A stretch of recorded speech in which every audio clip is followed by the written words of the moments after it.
नहीं कह सके सब अपने मैं खतर वो पता नहीं क्या है मैं खतर भगवान आगे क्या को फूल था ये तो हम कभी पीटे देते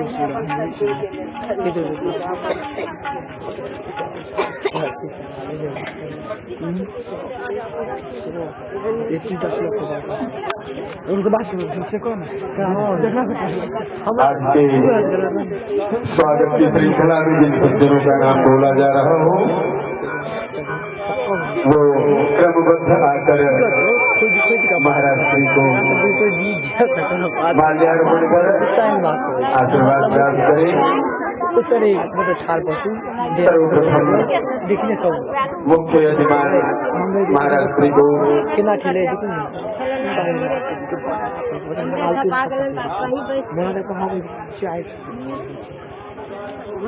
बैठा बात से बैठ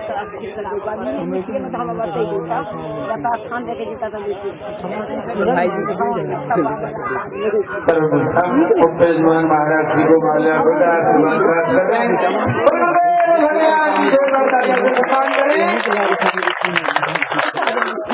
परशुराम मिश्र जी महाराज श्री को माल्यार्पण कर आशीर्वाद प्राप्त कर रहे हैं। परशुराम मिश्र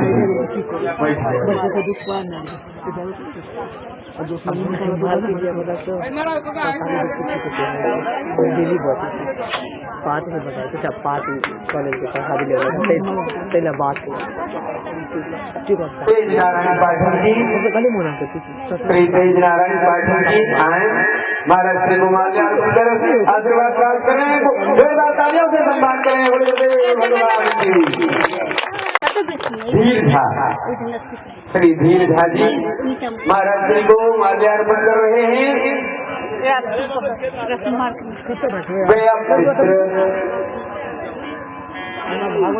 महाराज जी को माल्यार्पण कर आशीर्वाद प्राप्त कर रहे हैं। भगवान की सत्यम झा जी महाराज जी को माल्यार्पण कर रहे हैं। जोरदार तालियों से सम्मान करें। भगवान की जयकारा तो क्यों नहीं बोलते भाई? बैटरी चार्ज नहीं हुआ या वॉल्टेज कर दिया?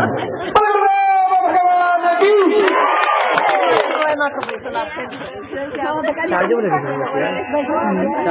महाराज श्री व्यासपीठ पर विराजमान हो चुके हैं। अब महाराज जी से प्रार्थना। हे गुरुवर, हे गुरुवर, अब कृपा कर हमें भागवत का भी गोता लगवाने की कृपा करें। श्री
आप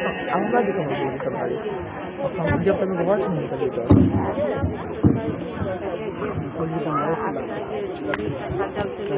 बनारस जब तक मीट सब करी मिला दिया मूल लागे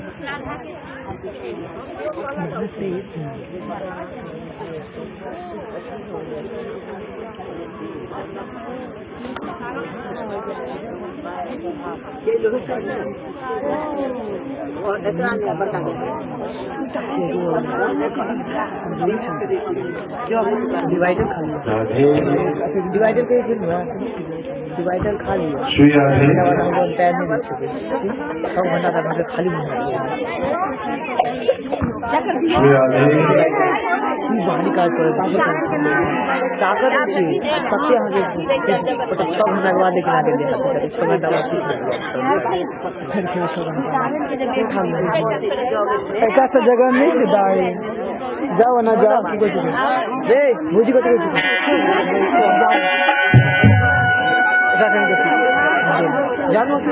आता नहीं बैठू दाए आता नहीं आता बैठू ना आता और कृष्ण कन्हैया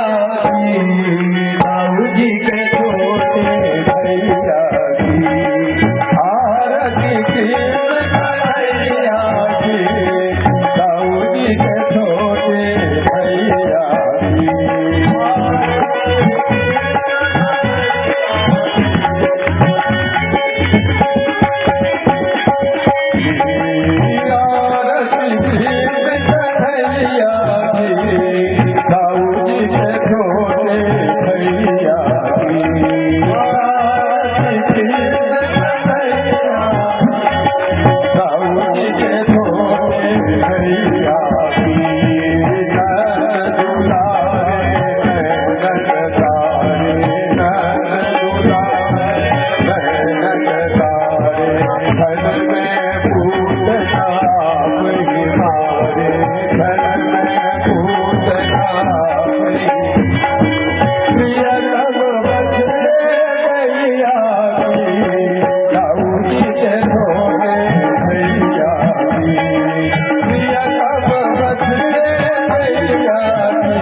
लक्ष्मीनाथ समारम्भानाथयामध्यमा अस्मदाचार्यपर्यन्तां वन्दे गुरुपरम्पराम् पदाम्बुजयुग्मरुक्मा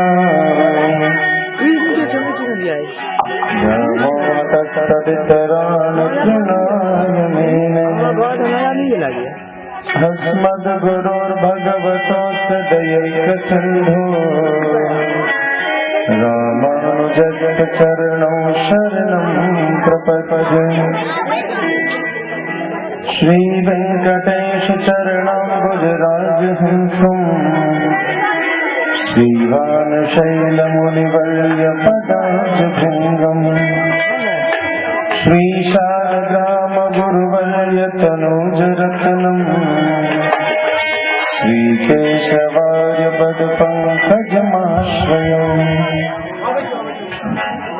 यम प्रव्रजन्तमनुपेतमपेतकृत्यम् द्वैपायनो विरह कातराजुहावन् पुत्रेति तन्मयतया सर्वो विनेदुस् तं सर्वभूतहृदयं मुनिमानतोऽस्मि कृष्णाय वासुदेवाय हरये परमात्मने प्रणतक्लेशनाशाय गोविन्दाय नमो नमः। जय मिथिला जय मैथिली जय जय जनक किशोरी चरण कमल बंदन करो करु निर्मल मति कि जय जय श्री राधा रमण जय जय नवल किशोर जय गोपी चित चोर प्रभु जय जय माखन चोर। प्रेम से वृंदावन बिहारी लाल की श्री वृषभानाथ लाल की श्री अयोध्यानाथ भगवान की श्री जनक किशोरी ललित महाराज की श्री संत बलवंत हरमंदलाल जी महाराज की भाष्यकार श्री रामानंद स्वामी जी महाराज की श्रीमान बालस्वामी जी महाराज की श्रीमद् भागवत भगवान की श्री श्री अयोध्या धाम की श्री मिथिला धाम की श्री वृंदावन धाम की जय जय श्री राधे जय जय श्री राधे जय जय श्री राधे।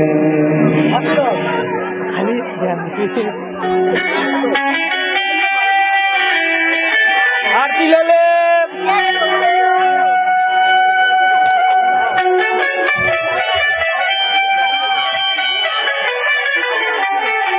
वैकुंठनाथ भगवान ने जब इस संसार की रचना की और इच्छा किया कि संसार में जिस रस में मैं व्याप्त हूँ एक सुंदर सा प्रेम रस का वर्धन हो। उसी समय उनके हृदय स्थली के तत्व में बाहर एक स्वरूप धारण किया जिस स्वरूप का नाम श्री राधा है। हम सभी महाराज के उस दिव्य स्वरूप उस दिव्य चरित्र की झांकी देख रहे हैं। जिस समय किशोरी जी रूठ गई और कहा हे कन्हैया तुम इतना बंसी बजाते हो, तुम्हें तो बस बांस की उस बांसुरी पर अंगुलियां फेरनी पड़ती हैं और शौक फूकना पड़ता है। मेरे नाचते नाचते मेरा पैर थक गया। तुम्हें क्या, तुम बजाते जाते हो, मैं नाचती जाती हूँ। लो मैं थक गई, अब कैसे होगा? तुम्हें नाचना पड़े तब तब कृष्ण ने कहा हरी श्यामा ऐसा कर, तू जो नाचने का इतना मान करती है तो मुझे भी नाचना होगा। तब श्यामा जी ने कहा ठीक है, अब मैं बंसी बजाऊंगी और तुम नाचना। श्यामा श्याम दोनों एक ही तत्व हैं। इसी तत्व को दर्शाता हुआ ये झांकी श्री श्यामा श्याम स्वरूप आप सबको समक्ष। तेरा किसने किया अरे तेरा किसने किया श्रृंगार तेरा किसने किया श्रृंगार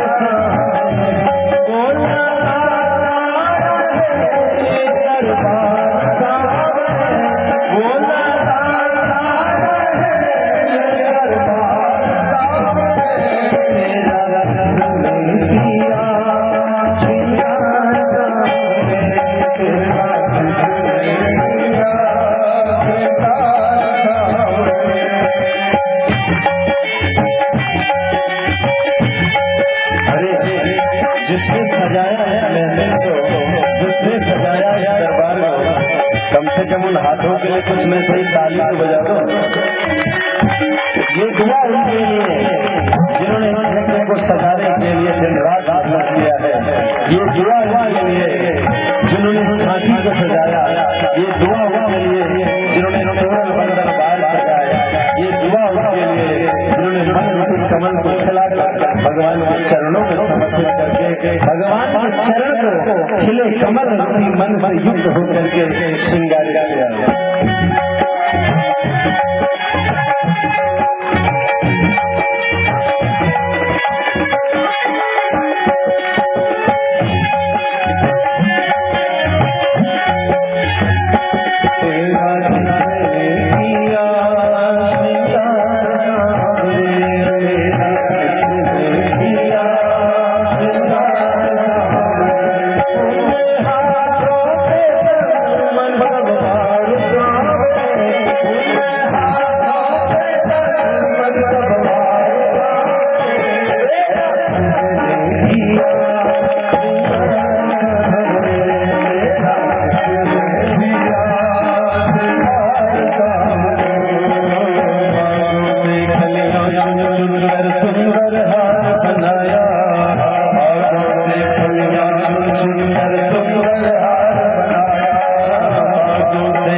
देने से यदि वही मिल जाता है तो सभी लोग तालियों से दुआ बजाओ। कहीं लगने में हाथ लगाते हो सबके लिए ताली बजाने के लिए हाथ कष्ट है। जिसने सजाया है एक बच्ची ने रोज यहाँ रंगोली सजाया, परमात्मा उसके जीवन को संवारे। किसी ने ध्वनि का श्रृंगार किया, परमात्मा उसके जीवन को संगीत से सजाया। किसी ने फूलों से सजाया, किसी ने मंत्रों से सजाया, किसी ने रसोई से सजाया, किसी ने झांकी सजाया। जब सबने सजाया तब श्याम सुंदर का श्रृंगार हुआ।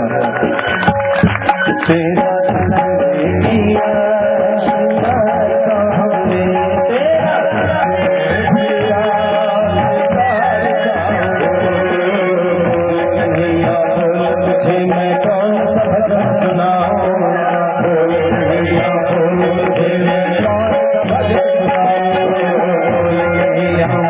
तुझे मैं कौन सा भजन सुनाऊं, बोल कन्हैया बोल तुझे मैं कौन सा भजन सुनाऊं, ऐसा कोई राग सुना के तू नाचे मैं गाऊं, ऐसा कोई राग सुना के तू नाचे मैं गाऊं, ऐसा कोई राग सुना के तू नाचे मैं गाऊं, ऐसा कोई राग सुना के तू नाचे मैं गाऊं। मैं चाहता रहूं हर बार सावरे, मैं चाहता रहूं हर बार सावरे,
कहीं से एक विचार आ रहा है कि स्वरूप को जो श्यामा श्याम स्वरूप है, एक श्याम स्वरूप और एक श्यामा के लिए युगल स्वरूप एक साथ, तो कम से कम एक और भजन हो जाना है।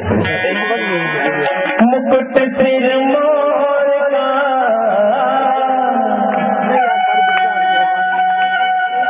मेरे छोर का दुनिया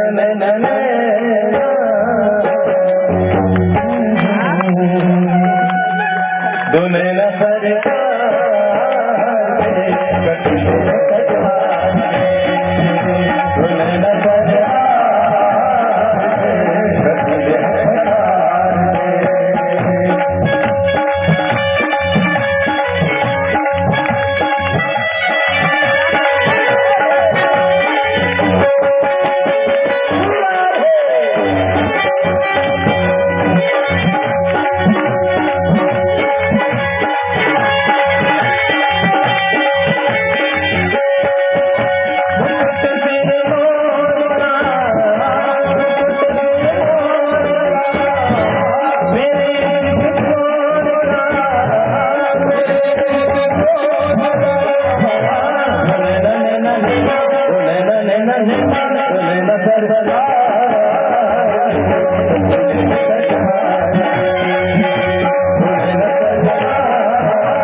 क्या दुखा दो थोड़ा सुकून नहीं भाग रहे इतना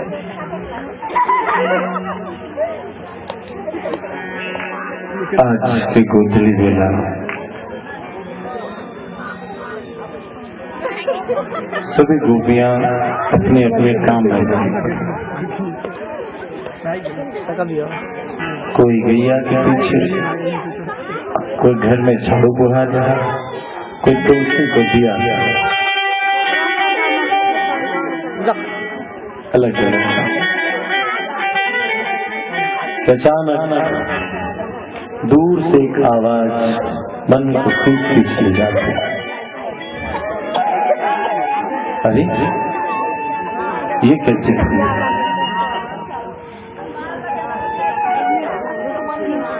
गोपियां उस ध्वनि की ओर ऐसे आकर्षित हैं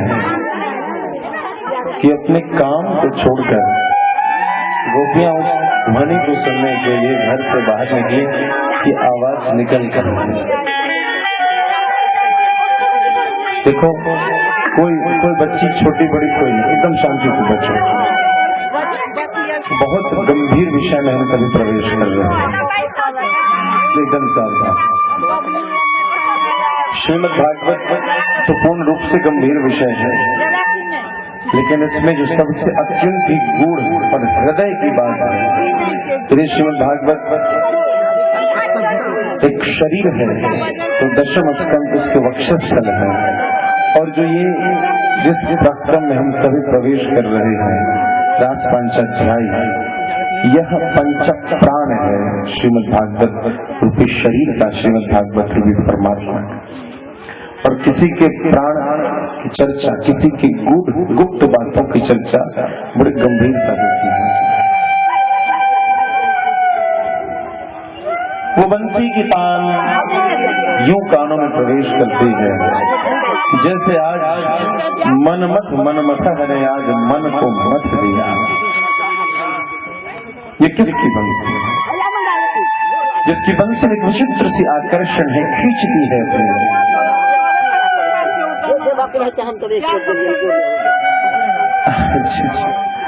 ये गोपियां घर में अलग अलग काम में लगी पड़ी। परमात्मा ने जीव को संसार में इसलिए भेज रखा कि तुम अपनी जीवन से मृत्यु तक के सफर में मन लगाने के लिए कुछ करो, कि जब कभी परमात्मा भजन से कभी विश्राम लेना हो तो सांसारिक कर्मों की हो। जैसे कोई फिल्म आता रहता है तो बीच में एडवर्टीजमेंट आता है, प्रचार,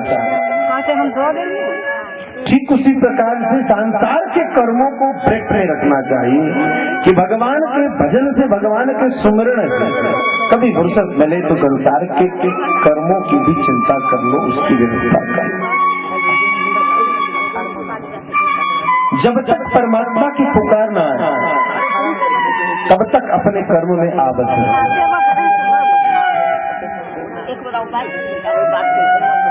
लेकिन जैसे ही परमात्मा का संकेत गोपियों ने देखा कि वंशीनाथ की आकर्षण मुझे खींचती है, छोड़ करके चली गई। कहाँ? दरवाजे दहलीज पर बैठ गई और निहार रही है, अरे ये तो गैया चराने जिधर कभी ग्वाल बाल जाते इधर से ही बंसी की तान आ गई। एकटक अब निहार रहे किसकी ध्वनि क्या है। तुम अपने कर्मों को करते रहो, कर्मण ही संसिद्धि मात्र जनकादय। भगवान कहते हैं कि तुम अपने कर्मों को करो, उसमें लगे रहो, उसमें कोई शंका नहीं। अर्जुन भी अपने कर्मों पर, अपनी नीतियों पर, अपने विचार पर तटस्थ है।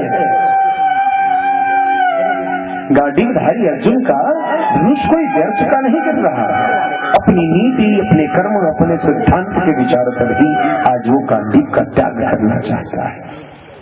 लेकिन कृष्ण कहते हैं कि जब तक तुम स्वयं हो तब तक तुम अपनी नीति, अपने कर्म, अपने धर्म के विचार पर, अपने कर्तव्यों का संपादन करो, उसका निर्णय करो। लेकिन जब मैं आ गया, निमित्त मात्र भविष्य साचिन, जब मैं सारथी हो गया तो अर्जुन कुछ मुझे भी चलने दो। जिस दिशा में मैं ले चलता हूँ तुम अपने पुरुषार्थ का, पराक्रम का प्रदर्शन उस दिशा में करो। कर्मणेन संसिद्धिं का मतलब यह नहीं कि बस गधे के तरीके से काम करते चले जाओ और सिद्धि मिल जाएगी, ऐसा नहीं। अब तो विष्ठा में रहने वाला कृमि जो कीड़ा है वह भी अपने कर्तव्यों को ही कर रहा है और कर रहा है, आप उसे बाहर निकालो और फिर वो उसी विष्ठा में जाएगा। इसका तात्पर्य यह नहीं कि मात्र तुम कर्मेव करते चले जाओ, कर्मणेन संसिद्धिं का मतलब कि जब जनक के दरबार में जनक आते हैं, जनक को कर्म योगी बनाया, क्योंकि जनक के यहाँ जैसे ही राम आते हैं, जनक जो विदेह है शरीर में आ जाता है, कहता है कि आनंद भूखे आनंद दाता, जिनके दर्शन करने से मेरा ब्रह्मानंद तुष्ट होता है, संतुष्ट होता है। जनक को कर्म योगी रूप में भगवान कृष्ण से ले कहते हैं कि कर्म योगियों में जनक जैसा कर्म योगी नहीं। लेकिन देखो जैसे ही परमात्मा आते हैं, उनके रूप उनके लालित्य में, जैसे किशोर उनके गोद में आते हैं कि आज विदेह जिस पर स्त्री का मोह नहीं आया, जिस पर राज का मद नहीं आया, जिस पर तप का मद नहीं आया, जिस पर वेदांत के प्रकांड ज्ञाता होने का गर्व नहीं आया, वह विधि जब किशोरी की विदाई होती है तो हृदय विदीर्ण करुण पुकार करता है। वह प्रातः से बैर करता है जो प्रातः किशोरी के विदाई का होगा। नित्य प्रति जब भी कभी ईश्वर जी महाराज कहते हैं कल विदाई हो जाएगी, तो कहते अभी मुहूर्त दिखवाता हूँ, और किसी न किसी बहाने कोई न कोई प्रकार से किशोरी के स्वरूप उस युगल स्वरूप के दर्शन करने के लिए उसको रोकता है। जन आ गया जीव तुम कर्मणेन संसिद्धि मानता, जनक आगे हमने सिद्धांत तो पढ़ लिया कि कर्म ही संसिद्धि है, मगर उदाहरण आदर्श कौन है? तो द्वादश महाभागवत में श्री जनक जी मिथिला के जनक जी 12 महाभागवतों में स्वर्णिम स्थान रखते हैं। यह मिथिला का गौरव है,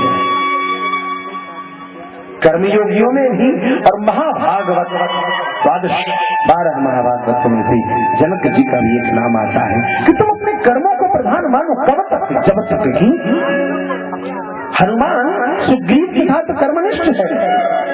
बाली के एक बार कहने पर सारे बानर नल नील विविध मयंग जामवान आदि विश्वपति सब पर विजय अकेला हनुमान प्राप्त करके बाली को सारे संसार का त्रिलोक विजय बनाता है।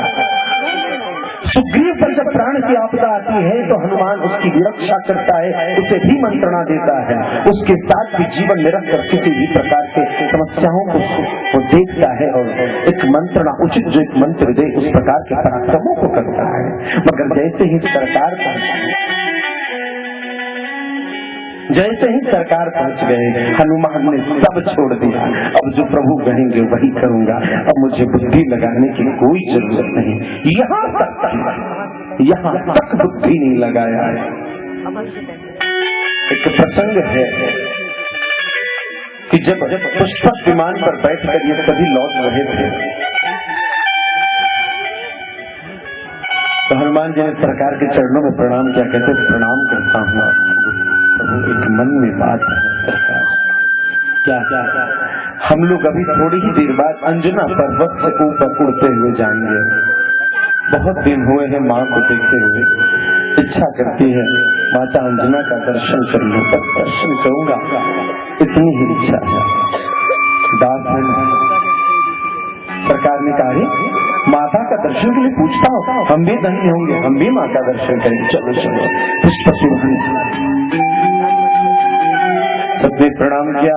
माता अंजना बड़ा आनंदित है, हृदय से लगाया हनुमान को। हनुमान बैठ गए। कैसे आना हुआ हनुमान ने पूरी की पूरी कहानी रामायण की बताते, किस प्रकार से वनवास और किस प्रकार से सीता हरण, किस प्रकार से लंका दहन और किस प्रकार से रावण कुंभकर्ण आदि सब का वध हुआ राम के द्वारा, लक्ष्मण के द्वारा। हनुमान ने क्या क्या किया सब बताया। जैसे जैसे हनुमान बता रहा है, हनुमान को आनंद आता है, माँ प्रसन्न होगी। लेकिन माँ जिस उल्लासित हृदय से माँ ने हनुमान का स्वागत किया था, वह उल्लास घटने लगा और धीरे धीरे माँ गंभीर होती हुई माँ की आंखों में क्रोध आ गया। माँ के आंखों के उस क्रोध को देखकर हनुमान भयभीत हो गए कि माँ क्रोधित है, माँ क्षमा करना, तुम्हारा क्रोध मुझ पे सार्थक है। हनुमान, तेरे रहते राघव को धनुष बाण उठाना पड़ गया। मुझे धिक्कार है कि तू मेरा पुत्र है। मेरा पुत्र हनुमान जिस युद्ध मैदान में हो, उसमें सुकोमल राघव को धनुष बाण उठाना पड़ गया। उस तुच्छ मेघनाथ की शक्ति कि उसका बाण लखन को बेसुध कर बैठे। हनुमान, उस रावण की इतनी साहस कि मेरे हनुमान के रहते उसकी शक्ति राम को चेत कर दे। हनुमान, तू क्या कर रहा था? तू क्या कर रहा था हनुमान? हनुमान जी क्षमा मांग रहे, मां क्रोध कर रहे। विचित्र सा अवसर है साहब, वहां विभीषण भी बैठा है। लखन जी समझ नहीं पा रहे हैं क्या बोलते हैं। मैंने मेघनाथ को मारने में इतना सारा प्रयास किया, इतनी हनुमान ऐसा सरकार ने इतनी रणनीति राजनीति कैसे कैसे करके विभीषण इतनी सारी गुप्त बातें बताता तो फिर कुछ संभव हो पा रहा है। ये कहती है हनुमान अकेला तुमने ऐसा क्यों नहीं? हनुमान बेचारा क्या करे हनुमान। लखन जी की आंखों में प्रश्न देखकर मां जाने का, लखन क्या सोच रहे हैं? लखन ने कहा, मां ये किस रावण की चर्चा कर रहा है आपको मालूम है? यह जो रावण है त्रिलोक विजयी रावण है, उसका वध हुआ है। वो जो सोने की लंका थी वो चली थी, उसके लिए युद्ध हुआ है। ये विभीषण उसके राजगद्दी पर बैठाए गए। वो कुंभकर्ण, वो मेघनाथ जो इंद्रजीत था, उसके वध की चर्चा है। अंजना भैया मुस्कुराहट करते रहे, लखन मैं जान रही हूँ कि तुम उसी मेघनाथ कुंभकर्ण रावण उसी लंका की बात करते हो, लेकिन तू मेरे पुत्र को नहीं जानते। अरे भैया, मैं था, सरकार थे, विभीषण भी थे, सुग्रीव थे, अंगद था, नलनील था, इतने सारे लोग बड़े बड़े थे। हनुमान, ठीक है आपका नहीं माँ, आपका प्रेम जायज, अपने पुत्र पर सबको अभिमान होता है। हनुमान ने काम किया, ये जो बोल दिया ना बीच वाली बात, लखन तू अभी मेरे हनुमान का नहीं है। माँ, आप राम रावण युद्ध की परिकल्पना नहीं कर सकते। अंजना ने कहा, रुक, तुझे मैं अपने दूध की ताकत दिखाती हूँ। और जैसे ही माता अंजना ने सबको कहा सामने से हटो, जितने बानर मां अंजना के प्रभाव को जानते थे कहा हट जाओ, हट गए। और मां अंजना के स्तन से उसी समय एक दूध की धारा निकली, जो दूध की धारा सामने जहां करके एक पहाड़ से टकराती है और उस पहाड़ में विस्फोट और पहाड़ टुकड़े टुकड़े हो गया। अंजना कहती है, लखन जब मेरी दूध की धार में इतनी ताकत है कि पर्वत भरकर नष्ट हो सकता है, तो मेरे दूध से पालित पोषित इस हनुमान ने भी कह दिया कि आना यहाँ त्रिकूट उपारी, तो क्या गलत कहती है। मेरा हनुमान चाहता तो लंका सहित स्वर्ग को चला जाता और वहां पर ही रावण को कुंभकर्ण और मेघनाथ की गति, वही स्वर्ग की गति हनुमान लंका के साथ प्रदान करने का शक्ति रखता है। तू मेरे हनुमान को नहीं चाहता। ये भगवत तत्व है। जीव कर्मणि से संसिद्धिम आपका जन का गया।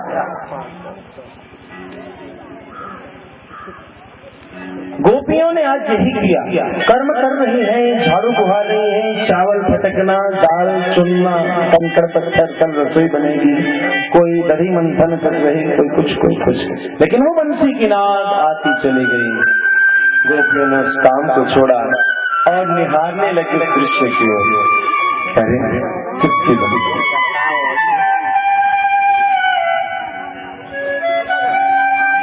जीव को परमात्मा का एक संकेत अवश्य भी मिलता है।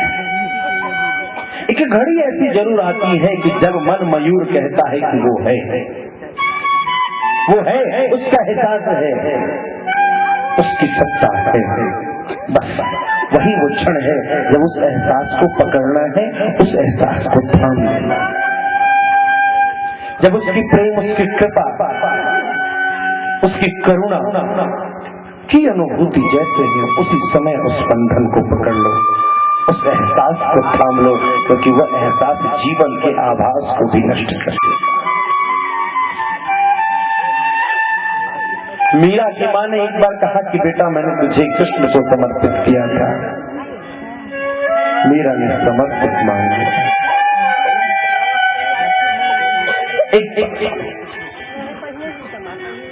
समर्पण काम छोड़ दिया, रुक गए। जीव को जब परमात्मा का संकेत मिलता है तो जीव क्या करता है? प्रतीक्षा करता है कि भाई ये जो हुआ ये किस लिए हुआ। मन भटकता है, अरे मैंने कुछ पुण्य किए थे जिसके प्रभाव से मुझे ये सुख मिला, मुझे अच्छा रूप मिला, मुझे अच्छी वाणी मिली, मुझे अच्छा घर मिला, अच्छे माता पिता मिले, अच्छे सास ससुर मिले, अच्छे मित्र, अच्छे सगे संबंधी, अच्छा अच्छा अच्छा। ये मेरे पुण्य के कारण, कहते हैं पुण्य का पिछले जन्म का पुण्य।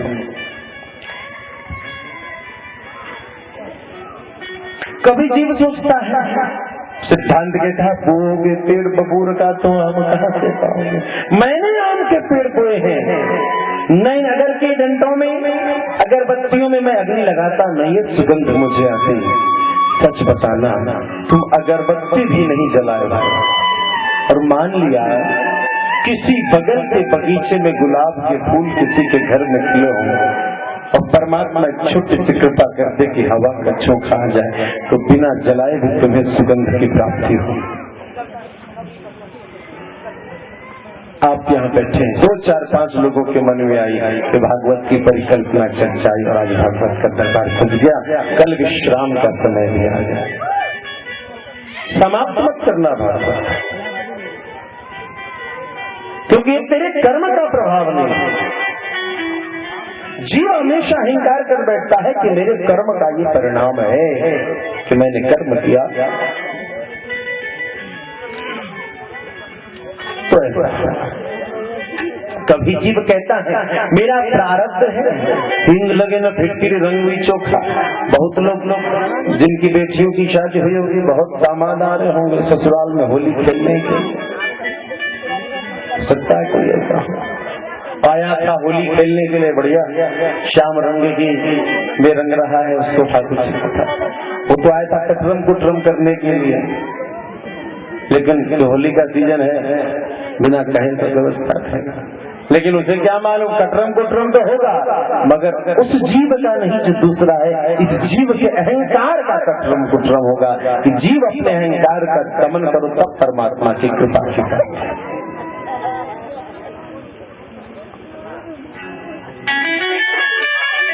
गोपियों ने देखा कि आवाज आ रही, अभी तक कुछ तो है जिसके कारण चर्चा है, कुछ तो है, प्रारब्ध है, कर्म है, गुण है, पुण्य है, जो है, मगर कुछ तो है। खैर गोपियों ने कहा क्या कर रहा है इन सब बातों सोचकर। जीव को इस बात को स्वीकार कर लेना चाहिए, भले पुण्य है, कर्म है, व्यवस्था है, न जाने क्या है, मगर आनंद आ रहा है तो आनंद की प्राप्ति करो, निसंकोच होके करो। मैंने क्या छोड़ा, मैं किस सीढ़ी पर बैठा था और वहां से मैं बंसी सुन रहा था, ये किसी गोपी ने नहीं सोचा।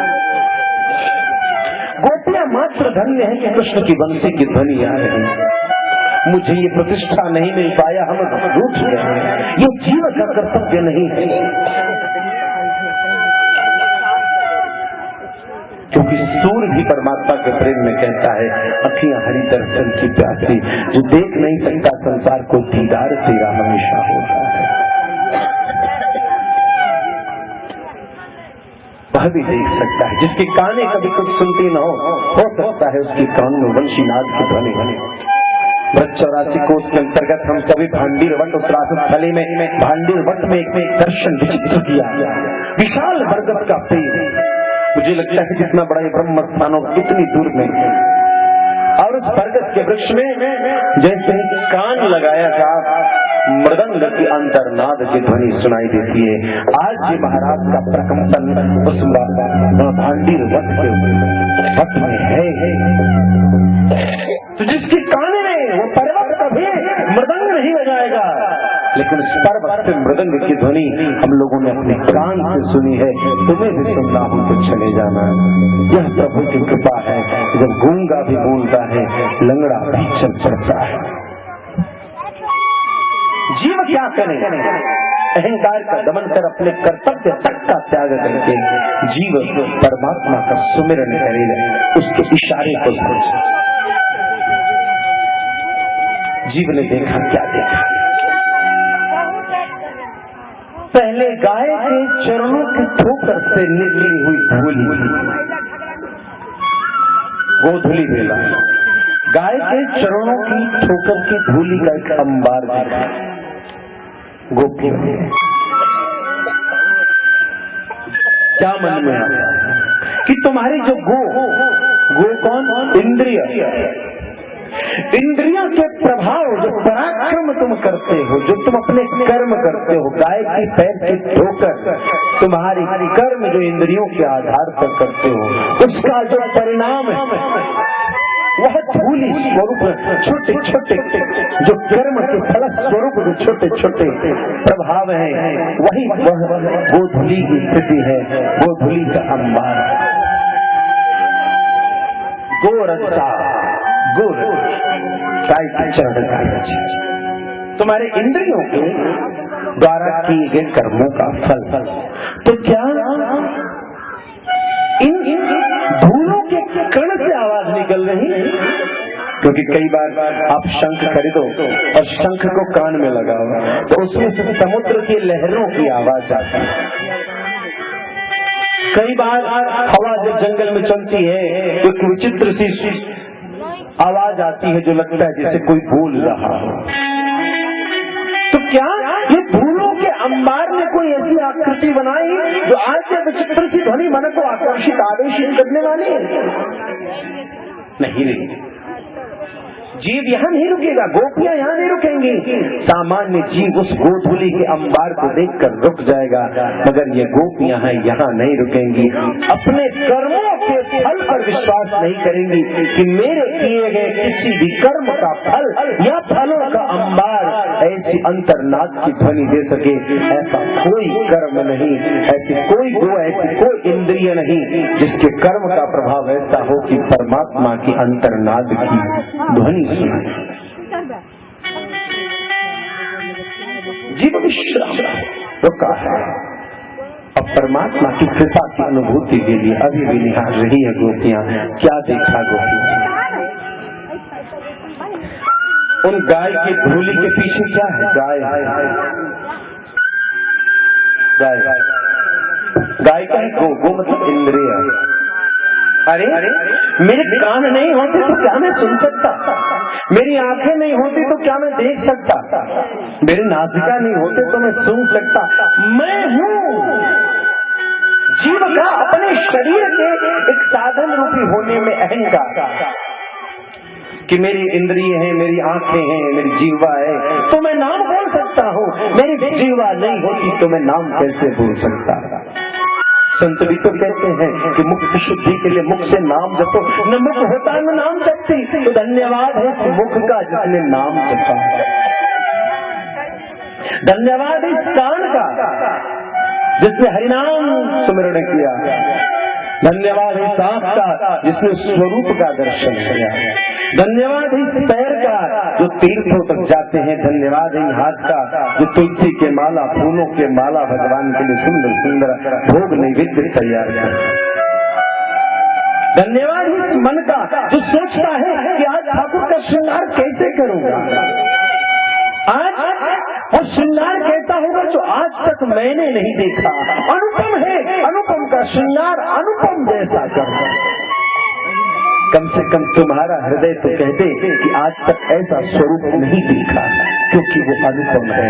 उसके श्रृंगार की उपमा कहीं और से नहीं, उसके श्रृंगार की उपमा उसी से दिया जाए कि भैया आप जो आज गए श्यामा श्याम स्वरूप देखने, इस श्यामा श्याम स्वरूप को हमने आज तक सोचा भी नहीं था, हमने आज तक देखा नहीं था। यह एक अनुपम स्वरूप है।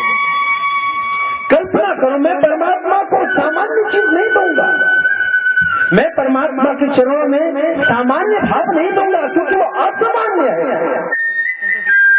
साहब, बाघिन के दूध को कभी भी लोहे की कटोरी में रखोगे तो लोहा का कटोरा में छेद हो जाएगा, दूध फट जाएगी। बाघिन का दूध जब रहेगा तो सोने के पात्र में रहेगा, सोने के कटोरी में उसकी भी प्रतिष्ठा और दूध भी नहीं फटेगा। तो असामान्य को असामान्य तरीके से, अनुपम अपने हृदय से तुम जो नहीं कर सकते, अपनी सीमा से ऊपर असीम भाव से उस असीम की चेष्टा करो। अपने इंद्रियों पर विश्वास करो। तीन गोपियां, तुम और हम अपने इंद्रियों पर आबद्ध हैं कि नाक न होते तो सूंघता नहीं, कान न होते तो सुनता नहीं, जीवा न होती तो बोलता नहीं, संगीत में नहीं जानता तो मैं बजा नहीं पाता, मैं गा नहीं पाता। लेकिन गोपियां इन घोर रूपी इंद्रिय रूपी गायों को देखकर रुकेगी नहीं। नहीं, आज तक तो थी मेरे पास ये कान, थी तो मेरी ये कान, मेरी आंखें थी, मेरी इसमें मैंने जो पढ़ा लिखा वो सब था, मेरे हाथों में ताकत थी, मेरे पैरों में भी ताकत थी। लेकिन आज कुछ अलग हुआ जिसके कारण मेरे मन को शांति, बड़ी चाहतों से ये चाहत मिली, बड़ी चाहतों से ये चाहत मिली है, तड़पते जिगर को कुछ राहत मिली है, जमीन आसमां की ये फितरत मिली है, मेरे श्याम तेरी जो आहट मिली है, मेरे श्याम तेरी जो आहट मिली। ये वो ध्वनि है जो सारे संसार को अपने नियंत्रण में कर रखा।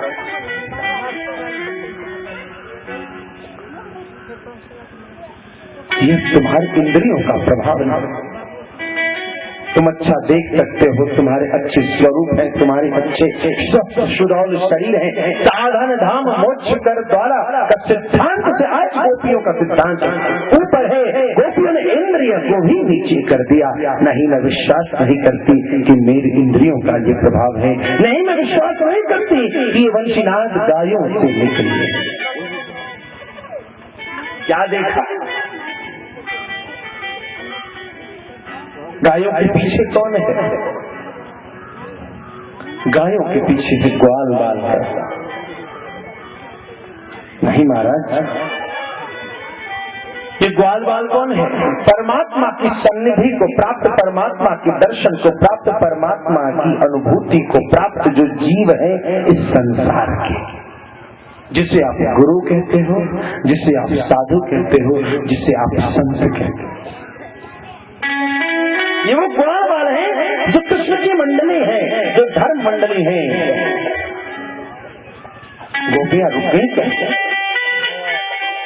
कभी कभी मन में आया गोपियां, अरे लगता है इन छोरों ने बंसी बजाई। जीव भी कभी कभी ऐसे परमात्मा के सन्निधि या कुछ कृपा प्राप्त साधकों के पास उलझ जाता है। जैसे हिरण्यकश्यपु काल में कई हिरण्यकश्यपु की आराधना, रावण के काल में कई रावण की आराधना कर बैठे। कई बार हम भी इसी प्रकार से सामान्य जो सामान्य जीवी है, जो जीव है, उसको ही हम भगवान समझ बैठे हैं।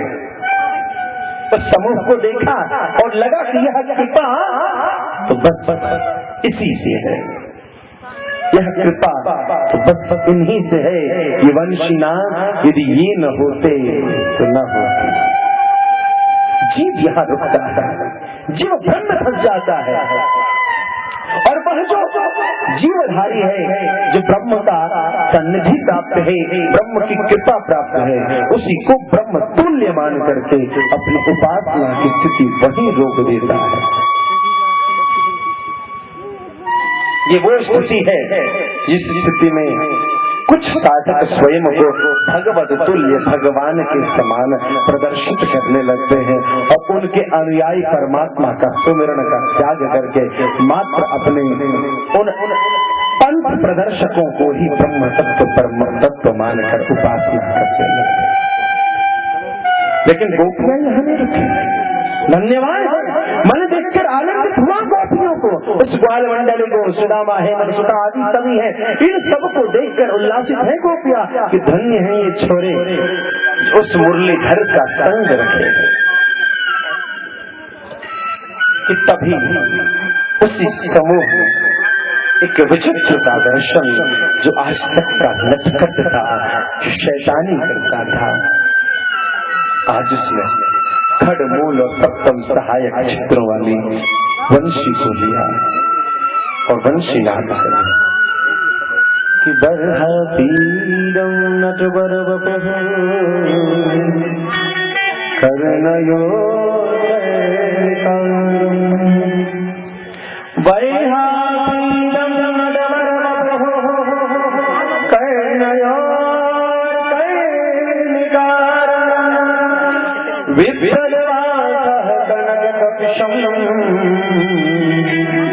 वैजयंती चमाला, वैजयंती का माला कानों में। आज सबको सुन, आज मैं फैशन शो में जा रहा हूँ, मेरा सब मिलकर श्रृंगार कर कानों में कनेर के फूल से कुंडल पहन लिया। कर्णयोर कर्णिकारम विप्रदवास कनक कपिशम, बढ़िया विप्रदवास चमक रहा, कनक कपिशम बिजली किसी कांति है, आंख नहीं ठहर, ऐसा बढ़िया एकदम सिल्क का कपड़ा पहन रखा है। वैजयंती च माला, और माला वैजयंती रंगा वेणोरधर सुदया, अधर सुदया अधरामृत रंगान प्रवेशित कर रहा है, फूंक रहा है, उसमें समाहित कर रहा है। पूरयन गोप वृंद, पूरयन और भरा हुआ है जिसके साथ गोप वृंद, ग्वाल बालों के समूह के साथ वो मुरलीधर है। वृंदारण्यम स्वपद रमणम, ये वृंदावन, वृंदारण्यम स्वपद रमणम। आज कन्हैया कैसे चल रहा है? नंगे पांव चल रहा है। स्वपद रमणम, जब वृंदावन जाओ तो पोथियों के चक्कर में करो, रमण करो। जब तुम जैसे कंजूस वहां जाएंगे पर्स ऐसे रख करके कि कहीं किसी मंदिर में दान न करना पड़ेगा, बड़ा ठगाई छई पंडाल, हर टका टका टका टका टका एकदम ऐसे करके, और ऊपर सेटेलाइट पर बैठा हुआ है रडार बना करके, कौन? बंदर। अरे इसके दिमाग में गड़बड़, ये बपौती समझ रखा है इसने माल को। लक्ष्मी तो नारायण की पत्नी है, इसने अपना बना लिया, कुछ नहीं करेगा, मारेगा एक पटाख, हाथ ऐसे पर्स लेगा और माल ऊपर। क्या बात, ऐसे ऐसे माल दिखा दिखा के टका बेकार है। अब तुम लेते रहो जितना टका लेना, प्रेम गली से कुंज गली, कुंज गली से राजा गली, राजा गली से खोआ गली, खोआ गली से सब गलियों में तेरा लक्ष्मी इधर यही छोड़ के जा। तेरा लक्ष्मी जो जिद्दू बटोर रहा है वो ठाकुर के चरण के लिए था, तो माल बढ़िया वाला मोबाइल, हेलो, अरे का हेलो हेलो ये नहीं सुने यहाँ नहीं है लिया न कहना है। अरे सारा संसार का याद यदुपति परमात्मा जहाँ बैठा हुआ है वो अपने पति को हेलो, उसको नहीं आना था, उसको वही करना था जो कर रहा है, है ना मन वहाँ तो मिलेगा नहीं। नो लहसुन प्याज किस स्वादे नहीं बुझाई की कहिए केना केना मन। उनसे पूछो जो प्रयाग में जाते हैं और बालू फांक के भी उनको स्वाद मिलता है। एक सीतामढ़ी की माता जी चली गई थी, हमारे बीच के किशोर ज्योतिष जी हैं, चित्रसेन जी हमारे बनारस से ही हैं, गोरखपुर में बनारस में तो किशोर ज्योतिष जी हमारे किशोर जाति सीतामढ़ी के, उनकी चाची जी गई, कहे अरे महाराज जी वो माता जी जल्दी जी दर्शन करना चाहती हैं प्रयाग, और बोले 2 दिन रह लेंगे। बोले हमारे आश्रम में ले आइए, व्यवस्था करती जाएगी। बोले तब चाची कहिया तक रहा के छे? बउआ जनबे करे छी बालू छै, एना एना छै, हमरा ई छै, हमरा एना ई छै, जे जे छै से सब जे जे अहाँ सबके पास छै से उनकरो पास छै, और की छै केना है 2 दिन क्यों ना रहे? कहे जे 3 रात रहो के चाहे 3 रात, हमको 3 रात कह कर 15 रात रह करके, जब तक झोला झंडा उठा नहीं तब तक नहीं। बाद में 3 रात का बड मन लगे छै, कभी तक बालू खाके तुम ये तुम्हारा भ्रम है, ये तुम्हारा भ्रम है कि स्वाद तुम्हारा वो कटरम कुटरम देता है, कि स्वाद संतुष्टि, स्वाद भले जो कुछ दे दे, ये तुम्हारा भ्रम है कि संतुष्टि तुम्हारी रसोई का जो सामग्री जो निषेध है वो देता है।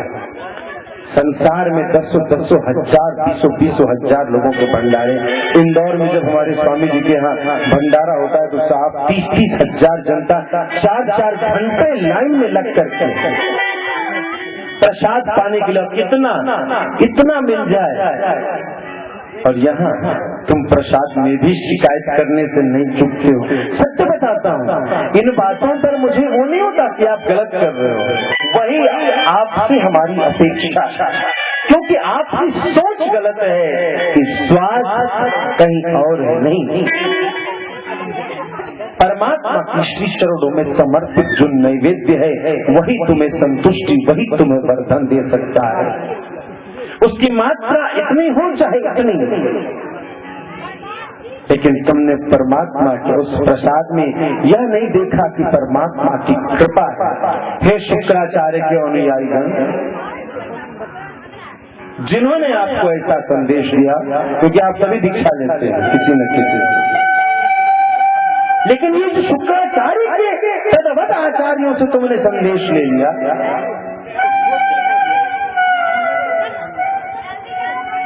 शुक्राचार्य भी गुरु है, बृहस्पति भी गुरु है, वशिष्ठ भी गुरु है।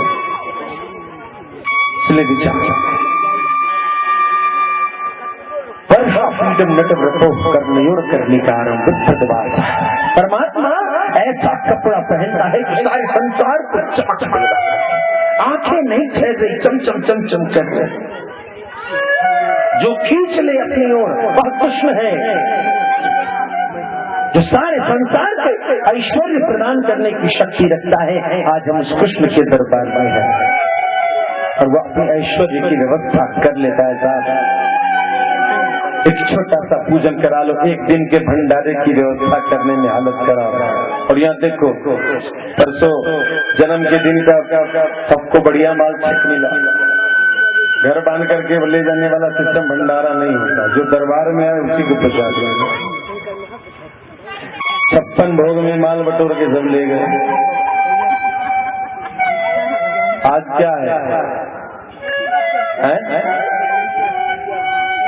क्योंकि इनका ध्यान माले पर है। उत्सव क्या है?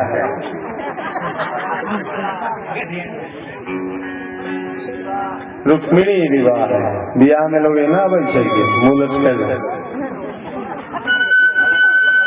के रुक्मिणी विवाह में आया है।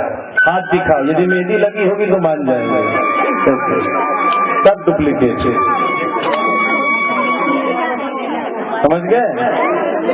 शादी में लोग मेहंदी लगा के जाता है, मांगल रखोगे तो मांगल लेता है। कौन सिखाएगा ये? आप लोग खाली आता है कुछ संदेश लेकर गए, हाथ उठाइए। खाली राधे, ब्याह में खाली हाथ मत जाइएगा, बड़ा दूसता है लोग कि हम बरियाती वाली 1 टका सुहाग में चलते हैं। कन्या के मुंह दिखाई देवेला लजाई है। ऐसा लाज मत कीजिए कि मुंह दिखाई देने से लजा जाइए। लजाने का काम कन्या का, सो तो बेचारी क्यों ना घूंघट उठा करके सो ऐसा लोग बरियाती रहे, लजेबे करे तो क्या कहना था। कनक का विषम चमक ऐसी जो आंख ठहरे नहीं। कृष्ण से आंखें मिला सको तो क्या बात है, कृष्ण से कभी आंखें नहीं मिलाना। कृष्ण वो सत्य नहीं जिससे तुम आंखों में आंख मिला सको, कृष्ण के प्रति जिसने आंखें उठा ली आंखें ही चली।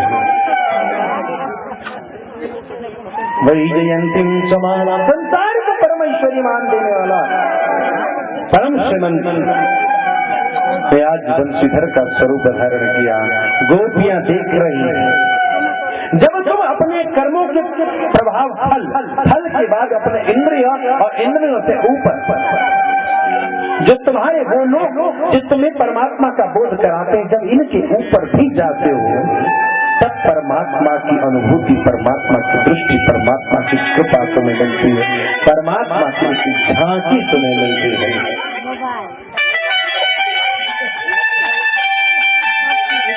और जब झांकी मिले तो क्या, अब गोपियां देख, अरे अरे ये तो अपना नंदलाल है, बंसी बजा रहे हैं, बढ़िया सुंदर, क्या बात है। आज तक ऐसी बंसी नहीं सुनी, उसकी बंसी में गजब का आकर्षण है। कन्हैया बंसी बजाता बजाता धीरे धीरे धीरे आगे बढ़ रहा और गोपियां इधर से देखते देखते देखते देखते देखते आगे बढ़ते चले जा रहे। कृष्ण को देखती हैं। कृष्ण जैसे ही उस गली से मुड़ना चाहता है कि गोपियों ने कहा, कन्हैया देख रुक तो जा। कन्हैया बंसी बजा रहा है, इसलिए अपनी बंशी के धुन में। परमात्मा अपनी लीला उपक्रम में व्यस्त है। परमात्मा हमेशा इस संसार की लीला नियंता लीला ही कर रहा। गोपियों ने कहा, कान्हा कान्हा रे रुक जा। कान्हा ने अपनी बंसी बजाना छोड़ दिया और बंसी छोड़ करके रख दिया। रुक गए। क्या बोलती हो? अरे गोपी क्या बोलती? इधर निक इधर आइयो। कान्हा निक कहियो। कान्हा धीरे धीरे चला है छुट्टा। क्या बात है री? कछु कहने में? हाँ कन्हैया अब बंसी बजा। क्यों क्यों?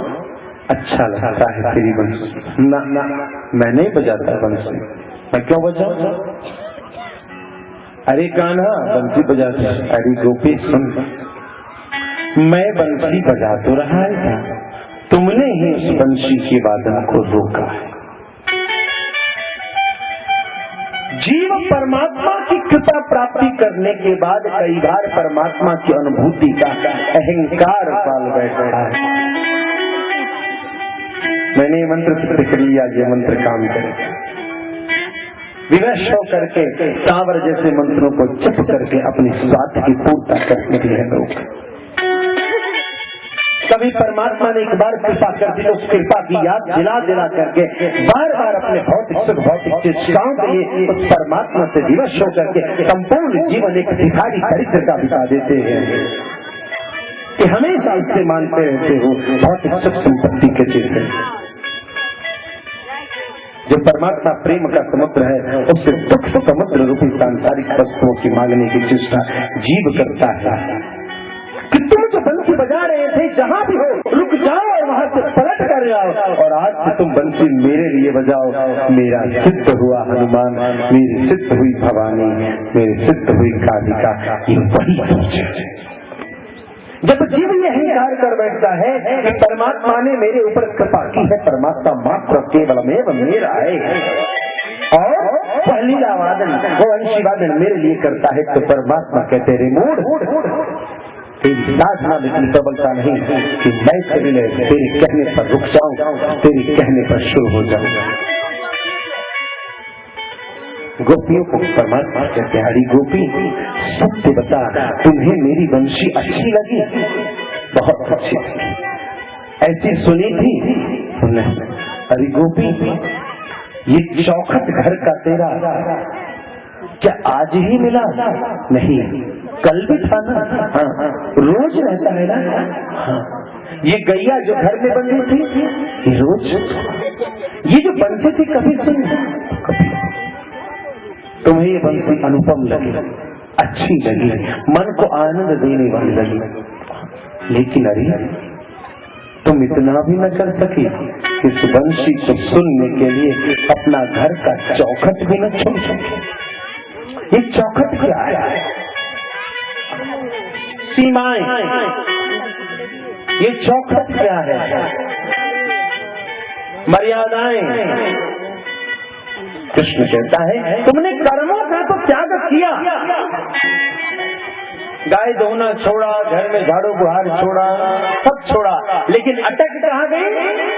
तो अत्यंत ही मनोरम अनुपम लगने वाली वंशी नादन को सुनने के लिए तुम्हें वंशीधर के पीछे चलना था और चलते समय तुम्हें चौखट को छोड़ना था, मगर संसार आ गया, कर्म तो छूट गए।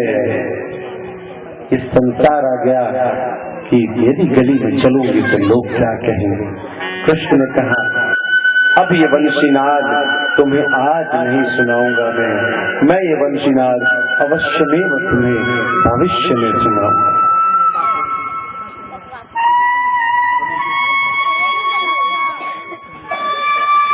और ये वंशीनाद तुम्हें भविष्य में सुनाऊंगा, इसके लिए तुम तैयार हो जाओ।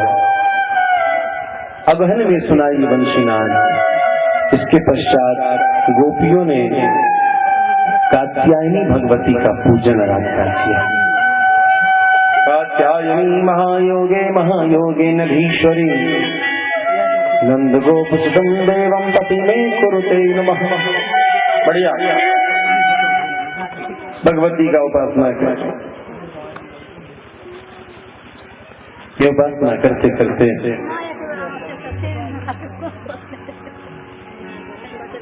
एक ऐसी स्थिति आई है,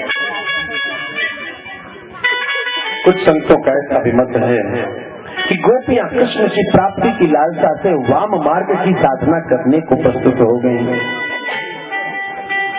कि यदि जल में नग्न खड़ी होकर के आराधना उपासना करूंगी तो मुझे कृष्ण की प्राप्ति हो जाएगी। उस जीव को सावधान करने के लिए परमात्मा ने स्वतन को ले लिया, उस चीर को ले लिया और वृक्ष पर अरे कन्हैया हमारे कपड़े तो दे दे। क्यों? तुम्हें तो कपड़े की जरूरत नहीं।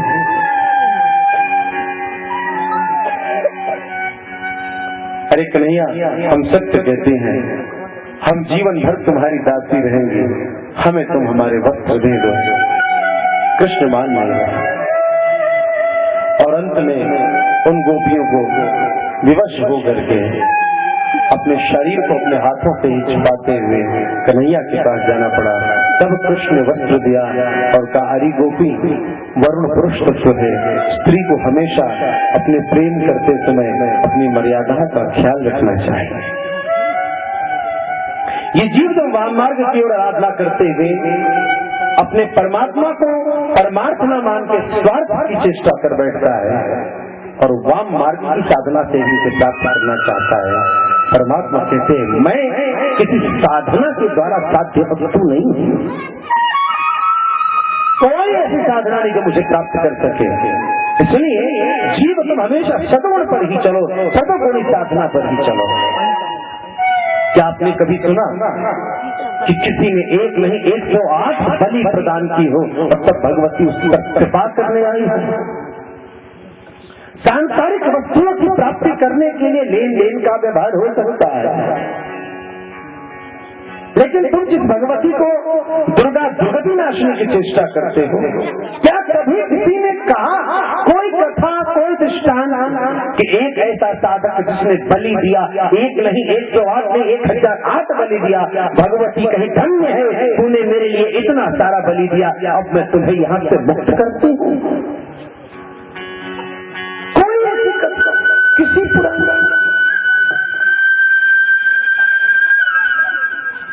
सांसारिक वस्तुओं की प्राप्ति करने के लिए मार्ग हो सकता है। दंड का विधान है, नीति का विधान है, भौतिक सुख की प्राप्ति के लिए तंत्र का विधान है, लेकिन कहीं कभी सुना कि किसी ने इतनी बलियां चढ़ाई, भगवती ने कहा वाह रे पुत्र तू धन्य है, तूने इतनों का वध किया, आ मैं तुझे सम्मानित करते हूँ, तुझे मैं मणिपुर में स्थान दूंगी। मणिपुर विलास में कभी जगदम्बा है, ये प्रेम की स्वरूपा है, या देवी सर्वभूतेषु माया रूपेण संस्थिता। क्या कभी उन्होंने जो दया रूपेण संस्थिता, जो क्षमा रूपेण संस्थिता, जो शांति रूपेण संस्थिता है, क्या उन भगवती ने किसी ऐसे बलि करने वाले को अंगीकार कर किया? ऐसा कभी सुना कि उसे अपने शरण में निज धाम में स्थान दिया? गोपियां भी उसी वाम मार्ग की ओर चल चले, लेकिन कृष्ण कह रहे ना मैं तुझे वाम मार्ग में नहीं जाने दूंगा। आज के बाद ऐसी दुष्चेष्टा, ऐसे दुष्चेष्टा। और भगवान ने इस प्रकार से चीरहरण की लीला को किया। वर्ष बीत गए, समशीतोष्ण महीना कार्तिक का, गोपियां कृष्ण का सुमरन, कृष्ण की याद करती रहती है कि कभी तो कृष्ण का वंशी वादन फिर से सुनने को मिले। अगहन में बजाया था वो बांसुरी, और आज 1 वर्ष लगभग पूर्ण होने हुआ। शरद ऋतु का महीना, रात्रि का समय, जब शरद होगी, जब ठंडक होगी, जड़ता जाड़ विषम उर लागा। परमात्मा कहते हैं मुझे प्राप्त करने के लिए ज्ञान की आवश्यकता नहीं। त्रेता में आश्विन की पूर्णिमा, जो शरद ऋतु की पूर्णिमा, राम और जानकी का मिलन उपलब्धिया में भक्ति का ब्रह्म से मिलन जनकपुर में, और आज द्वापर में वही शरद ऋतु, जड़ता जाड़, तुलसी बाबा ने लिखा जड़ता जाड़ विषम उर लागा। ये शरद ऋतु क्या है? जड़ता है, मूर्खता है। शरद ऋतु क्या है? मूर्ख। परमात्मा कहते हैं कि मूर्ख हो या कुछ भी हो, मकर ऋतु में प्रेम रूपी पूर्णिमा की चांद हो, प्रेम रूपी पूर्णिमा शरद।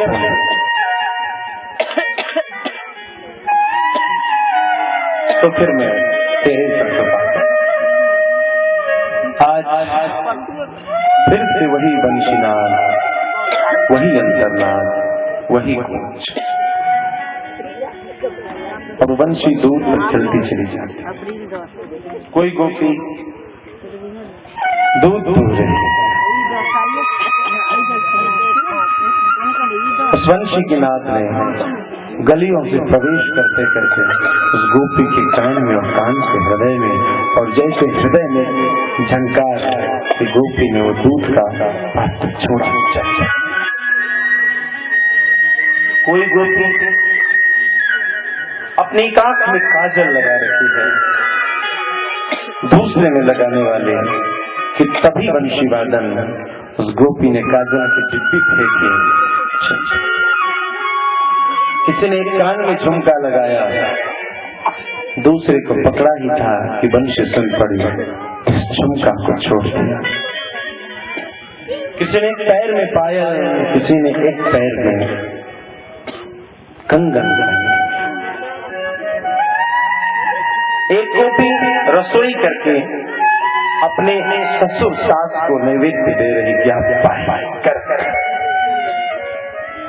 और जैसे ही वो वंशीनाद आया छोड़ दिया, चल। एक गोपी दूध उफान रही,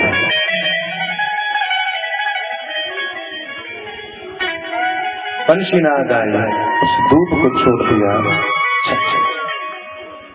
एक गोपी पति बहुत दिनों से सेवा, बहुत दिनों से परिश्रम करके आए हैं आज, और उन्होंने कहा है कि मैं बहुत थका हूँ, कल चले जाना है।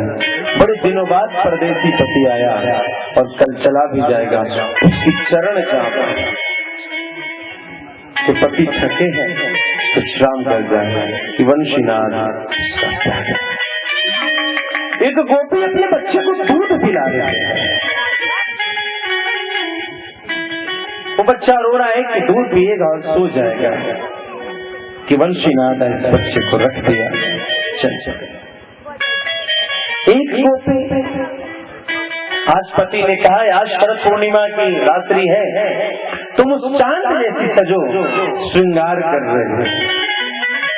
और जैसे श्रृंगार पूर्ण हुआ कि वंशीनाथ, वो गोपी छन छन छन छन करके दौड़ती हुई बाहर निकल गई। गोप ने देखा रही बावरी होगी क्या, ये कहा जा रहा है। कुछ सोचा न समझा, द्वार पर वो गोप जाकर के कुंडी लगाकर सामने खड़ा हो जाता है। कहाँ जा रहा है? उस गोपी ने कुछ कहा नहीं, क्या तो तुमने लकड़ी के दरवाजे में कुंडी लगाई। गोपी ने आज अपने शरीर रूपी दरवाजे को खोल दिया और सूक्ष्म स्वरूप में यमुना नदी के किनारे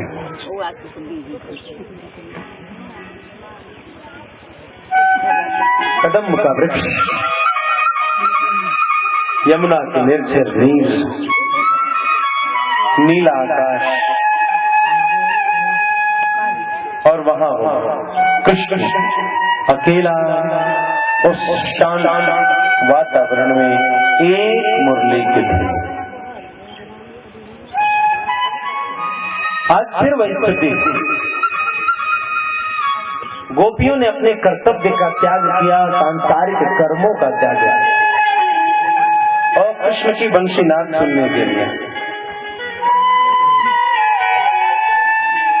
क्या बंसी बनते चले जा रहे हैं, बजती चली जा रहे हैं, बजती चली जा रहे हैं और गोपियां मंडलाकार में चारों ओर। परमात्मा तेरे हृदय की चेष्टा यदि है तो वह शिव कृपा करता है। लेकिन यहाँ क्या, आज श्याम सुंदर ने आंखें खोल दी, वंशी रोक दिया और देखा तो क्या देखा, चारों ओर विशाल समूह। अरे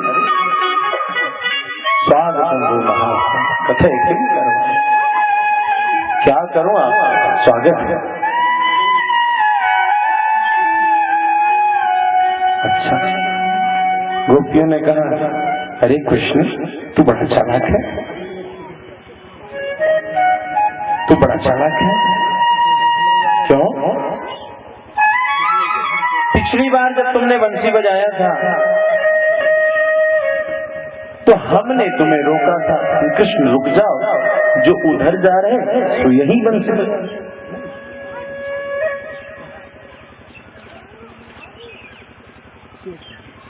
और इस बार तुम्हें आज किसने रोक दिया?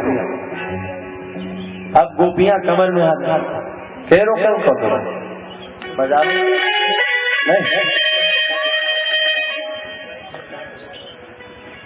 कृष्ण का ठीक देख, मैंने तुम्हें वचन जो दिया, क्या दिया कि तुम मेरा दर्शन करोगे और वंशीनाथ सुनो, ठीक यही ना? तुम लोगों ने मेरा दर्शन किया, वंशीनाथ सुना, अब चलो क्या मतलब, क्या कह रहे हैं?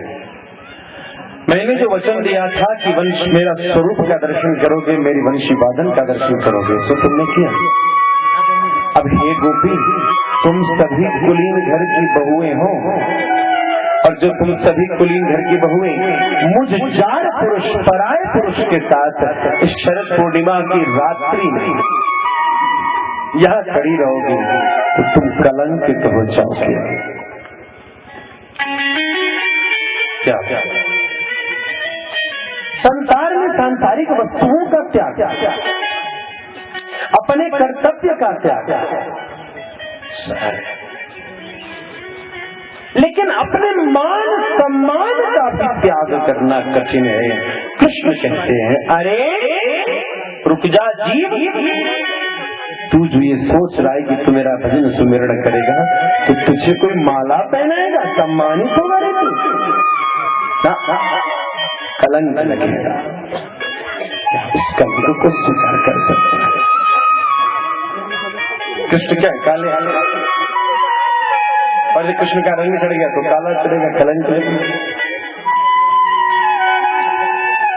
तो कहा कि मेरा कलंक मेरे कारण तेरे ऊपर कलंक लगेगा। जीव को परमात्मा दर्शन देने के पश्चात उसके स्वयं के सांसारिक कर्तव्यों में, सांसारिक प्रतिष्ठा में फिर से बांधना चाहता कि तुम तो अल्लाह बाबू के बेटे हो। भजन हो रहा था, मन में आया कि खड़े होकर के थोड़ा ताली बजाते, नृत्य करते। मैं तो फलना मुखिया हूँ, वार्ड मेंबर हूँ, सरपंच हूँ, फलना बाबू हूँ, चिल्ला बाबू हूँ। यही परमात्मा उद्बोधन हृदय में करा रही। गोपी तुम कुलीन घर की बहू हो, क्या करती रात्रि में, जाओ। लेकिन हम रात्रि लोग क्या कहेंगे, मैं कौन हूँ यह परमात्मा स्वयं एहसास कराते हैं। आज रात से पूर्व परमात्मा जीव को स्मरण करा रहे। जीव तो कौन है, तो उस कुल का है, तो उस परिवार का है, तो उस प्रतिष्ठा का पात्र है। तू यहाँ क्या कर रहा है? बहुत काम है साहब, खेतों में, बाजार में, व्यापार में, परिवार में, बहुत काम। शुरू के दिन में हम लोग कहते हैं ना, जब भागवत शुरू होता है कि देखो भैया लोग आएंगे तुम्हारे यहाँ तो ये फास्ट फूड की व्यवस्था रख लेना, खिचड़ी विचड़ी चूड़ा दही। लोग कहते कुटुम्ब कहना नहीं, तरुआ तिमन भन्ना झिमकाना तो बना लो। कितने दिन बनाओगे? 2 दिन 3 दिन तक तो 4 बजे रात को जग करके 12 बजे सोने तक चल रहा है घर में, 2 दिन 3 दिन तक। लेकिन पहला दिन पहुना, दूसरा दिन केहुना, तीसरा दिन ठेहुना।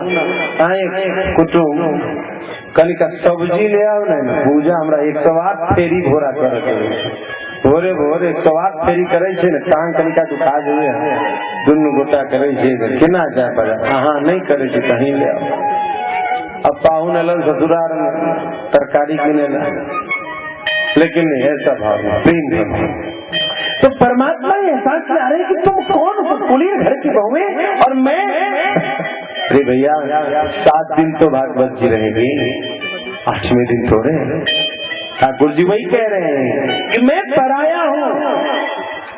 और एक रात की बात नहीं होती, जीवन की हर रात की सोच। कृष्ण कहता है इस एक रात्रि में जो मैंने आज वंशीनाद किया, इस वंशीनाद में तेरा सहयोग यदि मुझे मिलता है तो तेरी हर रात बिगड़ जाएगी साहब। एक रात त्रेता में भी आई थी, एक रात त्रेता में आई जिस रात लखन बेसुध पड़ा था और राम जाग रहे थे।